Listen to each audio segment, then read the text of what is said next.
Ce que nous allons partager ensemble est en rapport avec la prière. Alléluia. Et je voudrais situer le contexte de ce choix fait par le Saint-Esprit. Nous sommes dans le mois de novembre, pratiquement à la fin de l'année. Alléluia. Rassurez-vous, ce n'est pas pour vous parler des œuvres du diable en fin d'année. Parce que je ne sais pas si c'est dans la Bible que les gens ont pris leur source, que c'est en fin d'année que le diable sévit. Mais ce que je sais, le diable sévit toujours. Mais il ne peut toucher que ceux qui ont quelque chose à voir avec lui. La Bible déclare que celui qui demeure sous l'abri du Très-Haut repose à l'ombre du Tout-Puissant. Si véritablement tu demeures sous l'abri du Très-Haut, la parole de Dieu dit que tu es dans le repos parce que tu es à l'ombre du Tout-Puissant. Par conséquent, les calamités de fin d'année ou je ne sais de quoi, ou de ce que le diable prépare, ne te concerne pas. Alléluia. La Bible dit pour toi, toi qui es enfant de Dieu, toi qui as donné ta vie à Jésus. Dans le livre de Colossiens, son chapitre 1 au verset 13, que Dieu nous a délivrés de la puissance des ténèbres et il nous a transportés dans le royaume de son Fils d'amour. Et c'est pourquoi le chrétien dit que je suis en Christ. Tu n'es pas n'importe où. Tu es en un lieu, en un territoire où le diable n'a pas accès. C'est ça qui est la vérité. Donc, les excitations de fin d'année, c'est là qu'il faut veiller, il faut doubler beaucoup de prières. On me donne la référence dans la Bible. Ça, c'est la tradition villageoise qu'on a amenée dans l'Église. Et ce dont je voudrais vous parler, c'est que en fin d'année, nous devons faire tous un bilan. Un bilan de notre année écoulée. Et je voudrais que tu puisses confesser avec moi que mon bilan sera positif.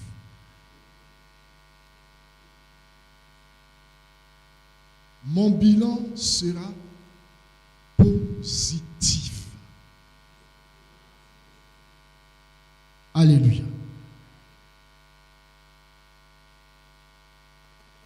À cause de l'attitude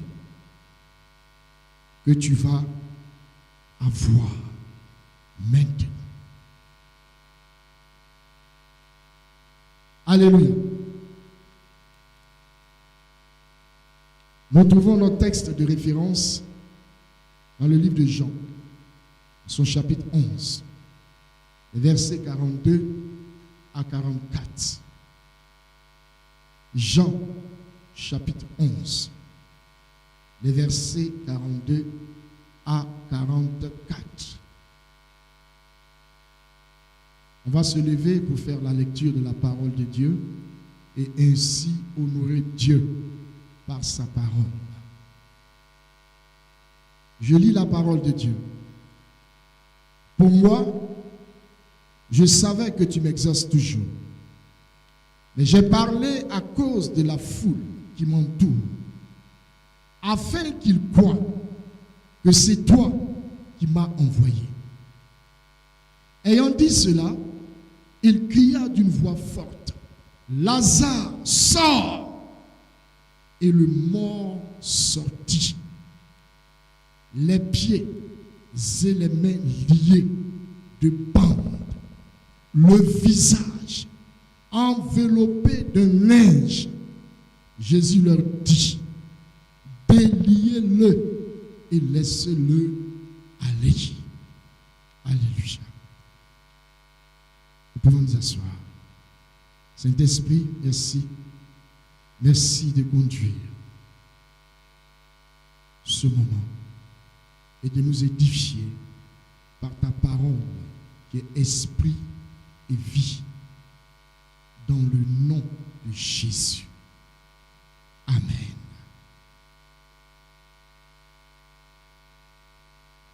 Bien-aimés, le choix de ce texte a été fait afin de nous montrer comment le Seigneur Jésus a prié en face du tombeau de Lazare. La prière est importante pour tout un chacun de nous parce que c'est elle qui nous permet de parler avec Dieu et c'est elle qui nous permet de recevoir des réponses de Dieu, d'obtenir satisfaction de sa part. Je voudrais vous inviter à analyser la prière faite par le Seigneur Jésus. Première chose, Jésus fait une déclaration. Et il déclare qu'il l'a fait par rapport à la foule. Alléluia. Et quelle est-elle? Au verset 42, il dit, pour moi, je savais que tu m'exauces toujours. Mais j'ai parlé à cause de la foule qui m'entoure, afin qu'ils croient que c'est toi qui m'as envoyé. Alléluia. Qu'a fait Jésus à travers cette déclaration? Il était dans une phase, dans un moment de prière. Mais il commence par faire une déclaration en disant, Père, je te rends grâce parce que tu m'exauces toujours. Jésus, avant même de faire quoi que ce soit, il commence par montrer qu'il est conscient de son statut devant le Père. Alléluia. Alléluia. Ensuite, qu'est-ce que Jésus a fait? Il a commandé aux morts de sortir du tombeau. La mort s'est exécutée en libérant le mort. Alléluia. Nulle part dans ce moment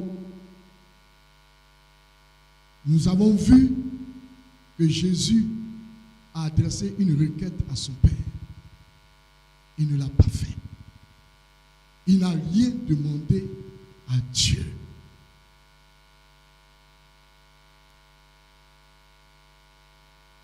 Pourquoi?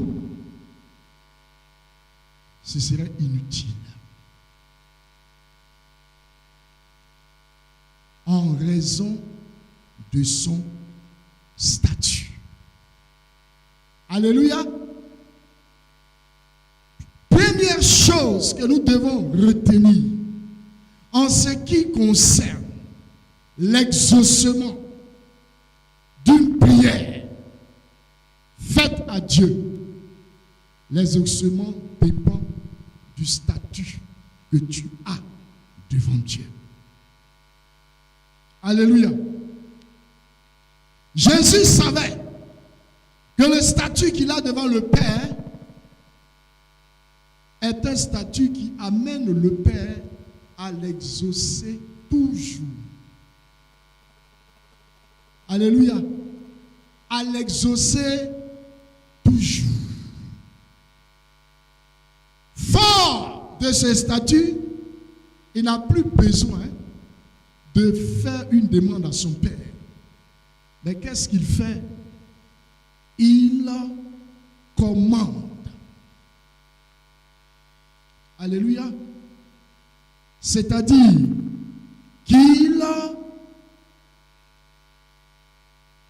fait une injonction. Il donne un ordre. Il parle à la situation. Mais bien aimé, remarquons quelque chose. Lazare était mort.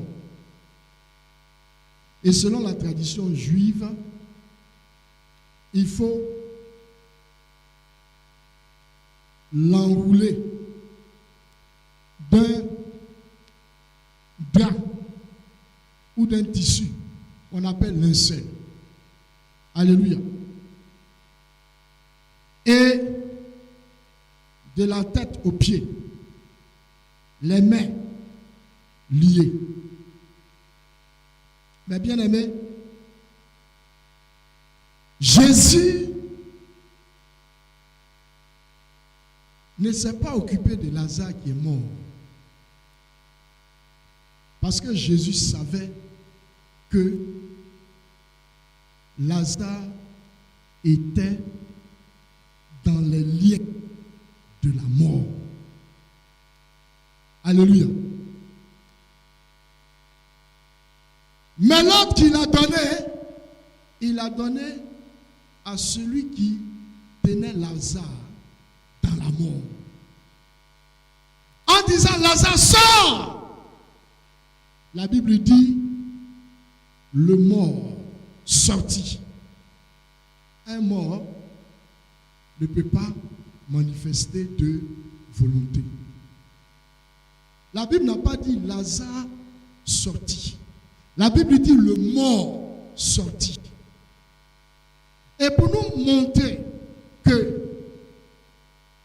notre statut devant Dieu est ce qui force la main à celui qui retient.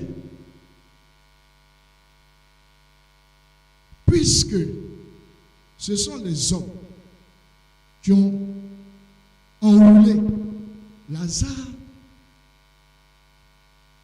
qui l'ont lié, la mort, elle, ce qu'elle a fait, c'est ce qu'elle a rendu.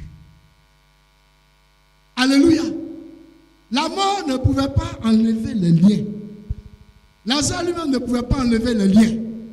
Mais, lorsque la mort a libéré Lazare, elle a libéré comme l'état dans lequel il était. Et Jésus a dit, déliez-le et laissez-le partir. Bien-aimés, nous n'avons pas face des situations, des circonstances auxquelles nous faisons face, nous n'avons pas à faire des demandes à Dieu. Ce que nous avons à faire, c'est d'être conscient de notre statut. Alléluia. Parce que c'est en fonction de notre statut que nous nous adressons à Dieu. Et Dieu aussi nous répond en fonction de ce statut-là. Bien-aimés, c'est pourquoi Jésus, avant de faire toute chose, la seule chose qu'il garde à l'esprit, c'est le statut qu'il a devant Dieu. Je voudrais te dire que ce statut, ce même statut, toi également, c'est ce que tu as. Alléluia. Bien-aimé, peut-être que tu as entendu, mais tu n'as pas compris. Mais toutes les fois que tu fais face à une situation, avant même d'ouvrir ta bouche pour dire quoi que ce soit, il faut d'abord être conscient du statut dans lequel tu te tiens pour parler. Parce que l'intervention de Dieu en dépend. Alléluia. Et notre statut, la Bible nous dit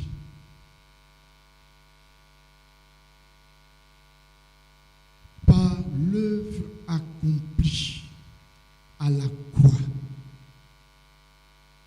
par notre Seigneur Jésus, nous sommes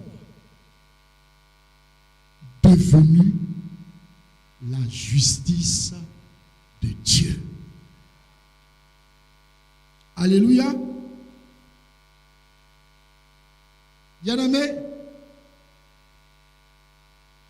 la Bible dit dans le livre de 2 Corinthiens 5, au verset 21.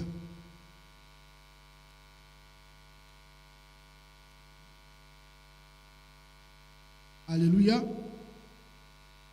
Celui qui n'a point connu le péché, il a fait devenir péché pour nous, afin que nous devenions en lui justice de Dieu.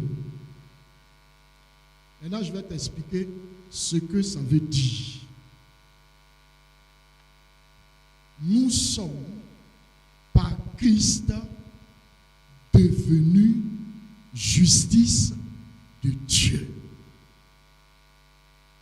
Mais la justice de Dieu se définit comme le droit que nous avons de nous tenir dans la présence de Dieu sans culpabilité et sans complexe d'infériorité. Sans culpabilité, pour dire qu'il n'y a pas un péché qui peut te disqualifier lorsque tu te tiens dans sa présence. Parce que, étant en Christ, tu es devenu la justice de Dieu. Et étant la justice de Dieu, tu n'as aucun complexe d'infériorité par rapport à qui?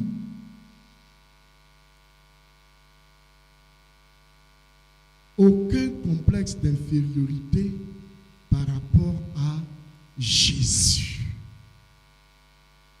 En d'autres termes, le même droit qui donne à Jésus de se tenir devant le Père, tu as le même droit de te tenir aussi devant le Père.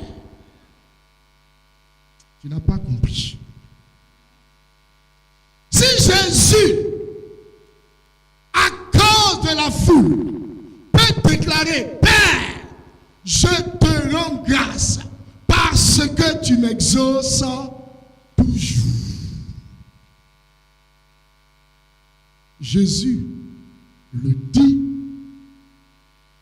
en raison du statut qu'il a auprès du Père. Alléluia. Et la parole de Dieu dit que tu as ce même statut. Bien-aimé, je ne suis pas en train de te demander d'avoir la foi par rapport à ce que je suis en train de te dire. Parce qu'on a un problème avec la foi. On ne sait pas ce que c'est. Alléluia. La foi, ce n'est pas le fait de te dire une chose de la part du Seigneur et t'amener à croire de tout ton cœur en cette chose pour que tu puisses voir son accomplissement. Ce n'est pas ça la foi. La foi, c'est l'existence même de ce que Dieu a fait pour toi, dont il te donne connaissance. Ce qui veut dire que la foi est déjà là, parce que Dieu l'a déjà fait. Alléluia. Donc lorsque la Bible dit que nous sommes la justice de Dieu par Jésus, ne cherche pas à avoir la foi pour manifester cette justice. C'est inutile. Cette foi est déjà là par la connaissance que tu as de ce que Dieu a fait pour toi. Alléluia. Donc lorsque toi aussi, en face de la situation, tu dis, Père, je te rends grâce de ce que tu m'exauces toujours. Dans le nom de Jésus. Parce que le nom de Jésus t'a été donné comme procuration de son pouvoir, de sa puissance, pour que toi aussi, tu puisses, en face des situations, déclarer que le Père t'exauce toujours. Il a dit en Jean, chapitre 14, demandez en mon nom tout ce que vous voulez et vous le recevrez. En d'autres termes, utilisez mon nom pour recevoir de la part du Père. Le nom de Jésus n'intervient pas ici comme pour adresser une demande à Dieu ou faire une demande à Dieu, mais pour donner le cachet pour l'exaucement. Parce que c'est en ce que Dieu répond. Alléluia. Alléluia. Alors mes bien-aimés, je vais terminer avec la justice de Dieu. Je disais que par Christ, elle nous permet de nous tenir dans la présence de Dieu et sans culpabilité et sans aucun esprit d'infériorité. Si vous me demandez d'où je tiens cela, je vous donne le livre de Éphésiens, son chapitre 1, à partir du verset 5. Nous qui étions morts par nos offenses, nous a rendus à la vie avec Christ. Il nous a ressuscités ensemble et nous a fait asseoir ensemble dans les lieux célestes en Jésus-Christ. Alléluia. Jésus est où présentement? Il est assis à la droite de Dieu le Père, n'est-ce pas? Éphésiens 1, verset 6 dit que c'est avec Jésus que nous avons été ressuscités ou que nous sommes ressuscités. Mais Dieu ne nous a pas laissés. Il nous a transportés et il nous a fait asseoir là où Jésus est assis. Alléluia. Bien-aimé, j'ai fini mon message. Si tu as compris, maintenant, tu vas te lever. Cette fin d'année, ton bilan sera positif. Parce que dans le nom de Jésus, tu vas opérer les changements dont tu as besoin